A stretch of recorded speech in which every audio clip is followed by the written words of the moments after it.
Hello, everyone, and welcome to another NintendoFuse Game Chat. Today, we're talking all about Lost in Random: The Eternal Die for the Nintendo Switch.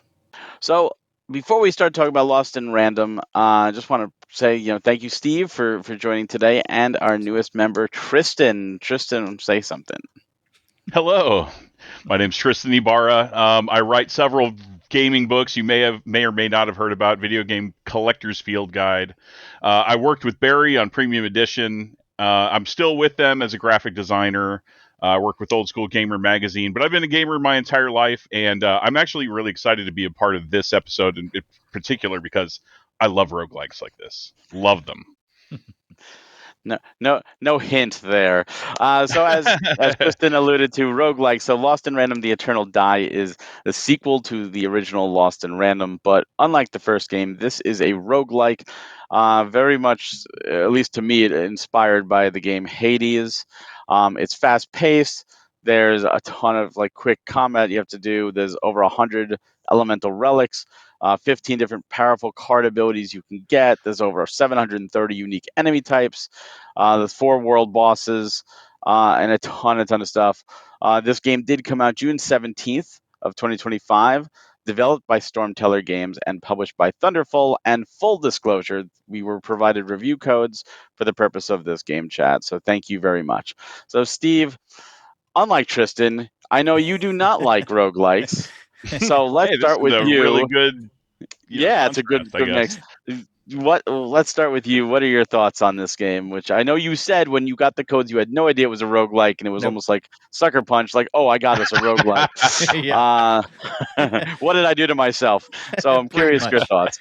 Yeah, because typically we don't Barry and I share a similar distaste in general for roguelikes, and so I knew about the original Lost in Random game and thought it looked cool and everything. Never played it myself, but just thought it was really cool and was like, oh yeah, if we get an opportunity to play another Lost in Random game, let's jump on it. And then we were chatting and Barry was like, yeah, it's a roguelike, and I was like, oh man. But here's my thought. Like after getting into it, number one, it's a beautiful game. It's absolutely beautiful, especially on Nintendo Switch. They have really made this thing pop. Uh, but there's definitely some things that I think that are typical with roguelikes that I'm not a huge fan of. I don't like the backtracking. I don't like losing stuff, but I gain enough stuff where it kind of satisfies me enough.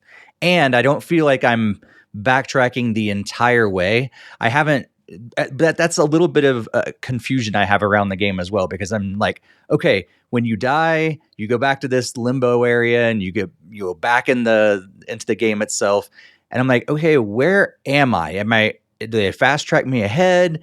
And then trying to map all the things out, it's still confusing. I'm not know where I'm going. A lot of times, I'm just like going to an open world, cool, fighting as much as I can. Sometimes those are easy. Sometimes they're incredibly difficult. I know that I'm powering up, but I don't know exactly where to go, what to do. I'm just going to as many open areas as I can and defeating as many enemies as I can before I meet one that I can't defeat anymore. I die, I rinse, I repeat. And yet, typically, this would be really, really, really frustrating for me. And for some reason, I couldn't put it down when I was playing. And I don't know why, because it's so confusing to me. I don't know what I'm doing, and yet I'm still roped in. And so I don't understand. Steve, can I ask a quick question? Because Sure. like you and Barry know each other's like gaming history, but what game hurt you in roguelikes? I don't know what it was in the very beginning. Barry, do you remember I that don't I know if it was a particular game, but I think we both have that same thing where we need progress. And if there's certain roguelikes out there where you don't make any progress, and it's like the skill is the gain. That's what you gain, your ability, your actual skill. Hmm. But I like where you're feeling like you're getting stronger and you're actually getting stronger. So your next run, you are able to keep going forward and make progress through it.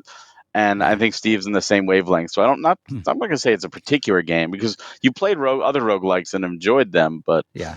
it's just the lack of progress in some games that is kind of Yeah. hurt. And there definitely was, there's been a couple where I feel like I'm starting from scratch every time.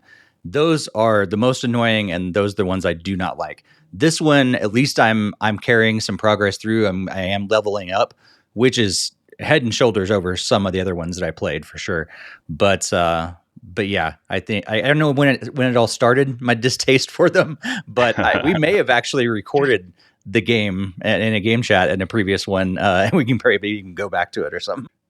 So Tristan, you're on the opposite end of the fence, and let's the mic is yours, the floor is yours. What's your take on the game? Yeah, so full disclosure, whenever Barry asked me if I wanted to play a roguelike for NintendoFuse, I'm like, yeah, I do. Like, one of my favorite games of all time is The Binding of Isaac, and I've literally put over 1,000 hours. I wish I knew exactly how many, but, over several platforms, I've, 100% of that game. I've got hundreds of hours into Enter the Gungeon, which I don't think you would like because I'm pretty sure that one kind of falls into the category of, you you progress because you get better at it. And then everything else is just kind of up to luck. And then I've got dozens of hours into Helmet. And then the one that I need to definitely mention is Hades, because this game is very heavily inspired by Hades and that play style. Was I very good at Hades whenever I was playing for dozens of hours? No, not really. And this one has kind of a similar feel to it, but I guess I'm better at this one. I really had a really good time with it. So I'm 7 to 8 hours into this game playtime, and then the artwork, amazing and gritty. I've got notes just so that I remember everything that I wanted to say, but I said that I absolutely love the overall theme and games of chance that they have throughout the thing. I wasn't aware that there was a first game, but I wanted to compare it to the PC release of this exact same game, and that's when I realized that there was a prequel. The voice acting is really good and surprisingly varied. So, Steve, I don't know how many times you had to fight the first boss, but I had to quite a few times, and they had something different to say every single time, which I was very pleased with. There are a lot of different mechanics, the random card that you pick up, and then you've got your die companion that you throw at enemies, and then, a random amount of damage is done. So that's really cool if you can, master that mechanic. But there are a lot of mechanics in this game, and it's a little distracting at first when you're trying to learn them, because if you're trying to think about when it's appropriate to use a mechanic, it's distracting enough that you're going to die. So it really takes a little bit of mastery to get good and really enjoy the process. I didn't realize until about 3 or 4 hours in that you could actually purchase different weapons. I thought you actually unlocked those, like in Hades. Not the case. No. So once I actually started fighting with the bow, it was exponentially more fun to me. And then, we need to ask. I want physical cards of those cards in the game. I want to know if the dev actually made physical cards of those. I'm not sure, but the artwork is beautiful. Yeah. Oh, it really is. Oh, it's just gorgeous. And I would love to have a set of those. But cons. The first bosses, I'm not sure if it's balanced correctly, because I think it's way harder than the second boss and on. They're kind of gatekeepers as far as your progress goes. And then the frame rate on the Switch. And you guys, were you playing with a Switch 1 or a Switch 2? Both of you. Go ahead, Barry. I was on the Switch 1. I was on the Switch 2. Yeah. Okay, so I'm interested to hear Steve's if this applied to you. But the frame rate whenever you're walking around, it's obviously less than 30. It feels like more than about 15, and it's really noticeably choppy. Interesting. Yeah. Yeah, it was pretty smooth on Switch 2. I never noticed any slowdown or anything like that. I didn't notice anything on Switch 1. Yeah. See, I want to see. So now that you know my critique, I want to see if this is just my Switch being weird. I'm on an OLED, so I have no idea. I'm on an OLED. Okay. But yeah, it just wasn't the smoothest. It wasn't to the point where it was distracting, during gameplay and really heavy action. But it was enough to notice. But no, so for me, like we said, like I'm not a big fan of roguelikes, and Hades was a game I wasn't intending to play, but I wound up playing it for another podcast, and I think I wound up beating it. I think 3 or 4 times because it's one of those games where when you beat it, like you start to see the ending, and then like you get dragged back, and you beat it again, and you get a little more of the ending, and you dragged back, etc., just to keep the gameplay going. So I think I wound up. I never ever expected to beat it one time, but I wound up beating it 3 or 4 times before I finally moved on, and I had a blast. So when I Mhm. started this, I was just looking through the options before I started it, and I saw the option for the mini map, and they give you an example. I'm like, oh my god, that's Hades! Like instantly before I even started the game, I'm like, that's Hades. And I played. I'm like, yeah, this is exactly Hades. Every time it's random, the floor you get, and then where you go up. Every floor has a shop. Every floor is a random die square where you play the game. Every floor has an extra card that you can swap out that's random, and then the first boss, etc. And I agree with you. The first boss, not only for the dialogue's fantastic, and I love when you beat them the first time and they're like, "Oh, you're back." It's like, "Oh yeah, we'll never get rid of us." But I agree, 1,000%. What a gatekeeper boss, and it's even random what you get because there's the axe, the spear, and the Oh, scepter, and that the scepter. The scepter got me. I no, I hated think it. the axe is the worst. Oh, I hate that Oh, one Really? axe, I so got the much. pattern. Oh, I got the Axe, scepter both times I play it.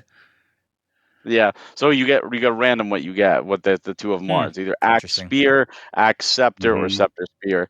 And Yeah. what's interesting about why it's such a gatekeeper is you fight one to 50%, then you fight the other to 50%, then you have to fight them both at the same time. And and when I finally beat that, I was like, oh, thank God. And then when I got the rewards, I was like, oh, can I only pick one? And thankfully, you can pick all the rewards. Yeah, And I was surprised too. I was like, oh, good, I can get them all. And the second boss, I agree. The second boss was instantly easier, and the Mhm. third boss was very weird because I didn't expect there to sort of not be a boss. Like you fight the boss in the map itself. Like I didn't expect that, so I beat the boss twice in the map, and then I went to the floor, and I'm like, oh man, I'm gonna die. And they're like, oh no, that was my brother. Like no, that's okay. I'm like, okay, cool, thanks. I don't have to fight you again. And then the fourth, I didn't beat the fourth level like that. That got really hard. Like the difficulty went up. But there are ways that you can circumvent the difficulty. One is the cinders that work on weapons. You buy new weapons and you can upgrade the weapons. The other are those orbs. I forget what they're called now. That you can, Crushed pips. Yeah. yeah, the pips. You can get a bunch of. There's a ton of stuff you can get and upgrade. One of the things that helped me was getting revives. You can get up to 3 revives, which really help Hmm. the run. You can increase your max HP. You can increase the damage you do. You could. There's a ton of stuff that you could do with the pips. So I liked that. I liked that it lets you build the character you want, and eventually you can cap everything. Mm. Cons. My cons are simple. I feel like there is a lack of information and understanding that they're not telling you. Yes. For example, with the Hmm. weapons, I stayed with the sword, and I like Tristan. I didn't realize I could just buy the other weapons, and I was like, Oh. "Oh, I Yeah. can." But in the sword, there's the 4 levels, just like I'm Mm. assuming there is with the other ones. So I maxed out the first one, I maxed out the fire, and I was working on the healing one. But I'm like, why am I not getting heals after I kill 8 enemies? And I look in the bottom left, and it's just the fire one appearing, like in the menu. I'm like, okay. So then when I went back to the blacksmith guy, and I said, oh, I have to check which one I want, but it wouldn't let me check anything. It was just set on the fire, the burn. I couldn't choose the other ones, and I felt that wasn't explained. Like you only get one row, Mm. or instead of all of them. And I'm like, I felt like that was missed out. I feel like you should have gotten all of them. You're working on the weapon. That weapon Yeah. should get them all, but it doesn't. You only get one row. But I couldn't find out how to change what row it was, and there's no explanation. Hmm. That's not told to you. You had to find that out. The second thing is items. So when you help, because there's people in the purgatory area, the limbo, and you help them, and when you help them, you get an item that's pretty much says like they're free to leave, like you've helped them enough. You can't check how many of those you have or who you have them with. There's no inventory that Hmm. you can check. Another thing is I played on easy, and easy gives you minus 20% damage, And then every time you die, you get an additional 5% with a cap at 65%. In Hades, it's the same thing in Hades, by the way. They copied Hades verbatim. In Hades, you can actually check what percentage you're up to and how much damage reduction you have. In this, you can't. I didn't So think you have about that. no idea. Oh. You have no idea if you're at 30% or 35 or 40 or Mm. whatever you're at. There's just no option to check that. And I feel like these are nitpicks and they're very, very easy to be fixed. Yeah, Like those are easy fixes for like sure. easy fixes, and it doesn't take away from the game. It's just frustrating because they don't tell you a lot and you have to discover. Yeah. And then where is this hidden, where is this item, there's a legend but it doesn't say in the legend, and you have your Mhm. journal but I couldn't find it in the journal. So I like the fact that every time you get something new or you meet a new character, they're entered into the journal automatically, and the journal is huge. Yeah. But like I'd probably put like 6-7 hours in as well. That was my biggest nitpicks. Otherwise, I loved the game. It was like, all Mhm. right, I'll go back in. I love the board game guy. How he's like a villain, Yeah. and there's two ways you can fight him. One is by doing the challenge based on what you roll, and then he's like, oh well, you won. How disappointing. But then there's the other one where it's an actual board game, and depending on how you roll, you can like heal yourself up or you can get a lot of stuff. I love that. And then when you Yeah. meet him in the purgatory, and he's just like, "Oh, I'm not good or evil. I don't pick sides. I'm just here." I thought that was cool. Like the characters are really cool. I do feel like you would get more out of this game if you played the first game. Like I feel Mhm. like the bosses, like well, they're from the first game. You probably defeated them in the first game, either as this character or maybe somebody else. And then you're encountering them here, and they're referencing the first game. Um, I feel like it didn't deter. In fact, if anything, it made me want to play the first game because I thought the characters were really cool. Yeah. But it didn't take away. But I do feel you would gain a little bit more out of it simply Absolutely. by having that knowledge. Yeah. Steve, anything you want to add? Yeah, I just want to add, basically jump on what you're saying. The game doesn't fully explain itself. It expects you, I think, to play around a lot and learn a lot. Like I still am learning what to do with my inventory. I get these things and I put them in the grid, and I'm like, We what didn't does even this talk about actually that. do? Like it says, like if you match the colors next to each other, and I do it, but I'm not really sure what it does. So there's a lot of, I feel like from my experience, a lot of trial and error, going, okay, is this what I want? Is this what I want? And trying a lot of different things to see if it's what I really want to, how I really want to play. Because I feel like when So, Tristan finally landed on the bow, I'm like, okay, he's got his weapon, he's going to continue on. I'm like you, I stuck with the sword the whole time and just tried to keep leveling it up and trying to pick different benefits and things in my inventory and match them up to see what works. And I'm still playing around because I'm not sure what to do. so the relics, they each do something just like in any other roguelike, especially Hades, but you have to put them on the board. The first Mm-hmm. one going in the center, and then there are five different colors, and if you get a bingo of colors, then the colors disappear from those, but you get the benefit. So like if you match three Oh. red, you get a permanent 50% to your damage, your attack, and then it appears in the bottom right corner. So they do show that. And then you get dyes later on. So say you have like two blues, and the next one's now empty because you took devoid it of color, or maybe it has another color but it's not blue. You can get a dye, and you can put blue dye on that, and now make your row of three. And Mm. there's some that are not actual relics; they're just like little orbs, and they're used to make a bingo, and then they break away so you can get the space free. If you have a free board, or maybe you pick the relic that you just didn't care about or you're not using, you can actually replace the relic Hmm. by getting a new relic, putting it on top of it, and then holding down the A button, and it replaces it. So you can mix and match and do a lot with the board. And it's a pretty in-depth system, and it does change Mhm. your runs based on what you get. Like I've had some really overpowered stuff.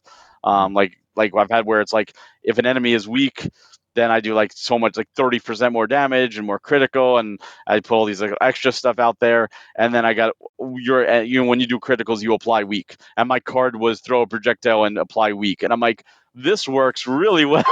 Hmm. Nice. Yeah, because I knew you matched colors, but I didn't know you had to make like a bingo.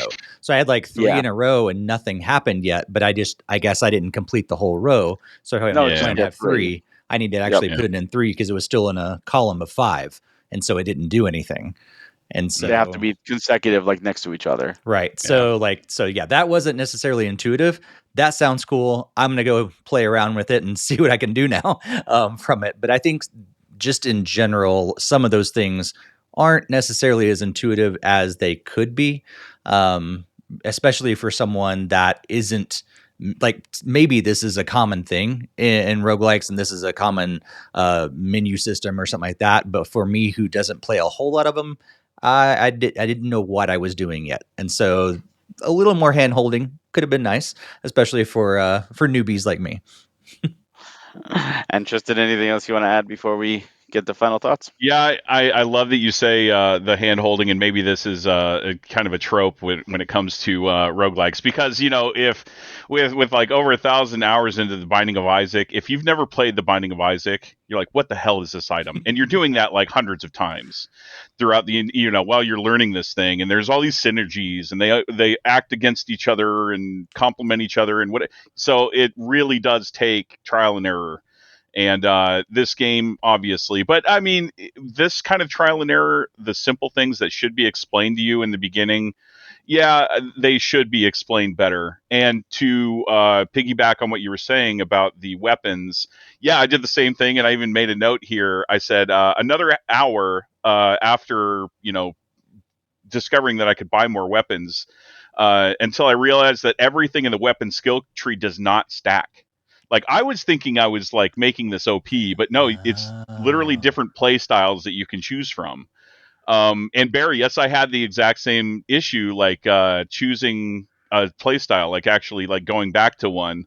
You have to actually like highlight the first icon in that Yeah, I column, did, and then and then click on that. And that, okay, yeah, that's how I did it anyway. it didn't work for Um, me. It wouldn't let me okay, change from the but yeah, fire I for was whatever having reason. issues with that too. Overall, man, what a great game. I didn't enjoy Hades as much. I didn't beat Hades, and yeah, whenever I beat that first boss and then I died and then I went back into that purgatory and came back, I'm like, I already know what's going to happen. I'm going to have to fight these guys again. I really hope I don't get the stupid axe boss, because like I always had trouble with that one. I don't know why. I feel like this. I know probably for story reasons, the first boss maybe makes more sense, because of Hmm. the setting. But and maybe they felt the swamp of the second area was a little too daunting with the quicksand and everything, or not the quicksand, but like the muck that you had to dash through. Yeah, But the second boss was definitely more accessible, easier to learn, way easier. uh, and versus the second boss. And I don't know why they did it, but that's what they chose to do. So if you get past him now there is I will say this, the thing you can get with the pips to the boss mayor and his underlings. If you get that to 30%, the first boss and all, like, they melt because you're doing 30% more damage on top Hmm. of whatever else you have. The other thing that makes the first boss a little more difficult is you only have one floor worth of relics that you could find, versus the second and the third boss and the fourth boss, where you have all those extra rooms that you've got extra relics that you can build up, plus the extra bingos you've made to make yourself more powerful. So that does make the first boss a little bit harder as well.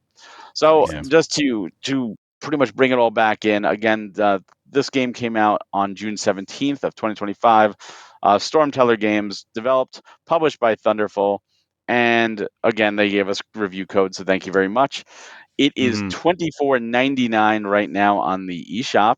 There is also DLC. There's two costumes you can get for $5. We didn't get that, but that's there just to let you know. So $24.99. Let's go to you, Steve, first. Is this something they should, you would recommend at that price, wait for a sale, or pass entirely since you're not a roguelike guy? Yeah, because I'm not a roguelike guy, this may be going to be surprising to people, but I think this is worth it. um, I would not ever expected me to say that, but there's plenty of game here. I don't think it's overly frustrating like some other roguelites that I played at all. I think this is an easy in, except for some of those things that they don't explain. So, but if you're okay with trial and error and figuring it out, watching maybe some tutorials and some guides online, fill in the gaps a little bit. I think it will be a really fun experience, even if you're not a roguelike fan like myself. I've really enjoyed this so far, and especially now having this conversation with you guys that are a little further along than I am, like filling in those gaps. I'm excited to now go back and play more of it and progress further now that I know how some of those different features work out. And so, yeah, I would definitely say it's worth it. If you're on the fence, yeah, wait for a sale. But yeah, I think the biggest thing, like you said, Barry, too, is there are probably so many things in this game that I am not catching, because I didn't play the original game. And so, like, but it seems fun though. Like, that's like, oh, cool to see these characters again. I'm sure there's a backstory there. I don't know what it is, but I still am enjoying this, even though I don't know the history, which says a lot.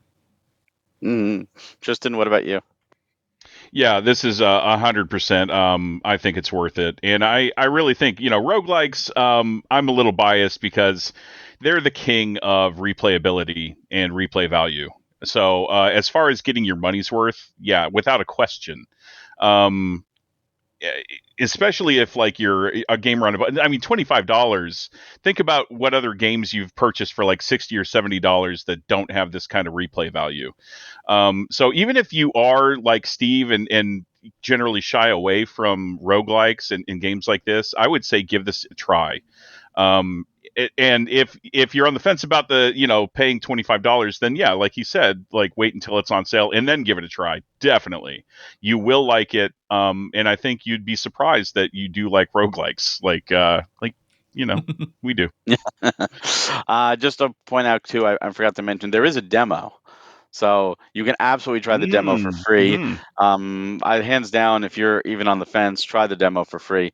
But I'm going to agree with you. I think I'm not the biggest fan of roguelikes, but I only expected to play this game, maybe 2, 3, 4 runs tops to at least get a feel for it, and I couldn't put it down. I just kept playing. Yeah, dude. Like I said, 6 to 7 hours in, and I got to the fourth world and the fourth floor, and I know that's the last. At least I believe that's the last, according to the description. And I'm sure it's going to be something like Hades, where you beat it and you escape the black die, and then something happens that pulls you back in, and every time you get a little further because this game copies Hades so much. I have to Mm-hmm. feel they've copied that too. But yeah, I think $24.99, the amount of game you get is insane. Like it's just replayability. I feel if you played the first game, you're going to get a little more out of it. If you haven't, this might convince you to go back and play the first game, see what it's like, because the world, the characters, they're very intriguing, and there's definitely a story there.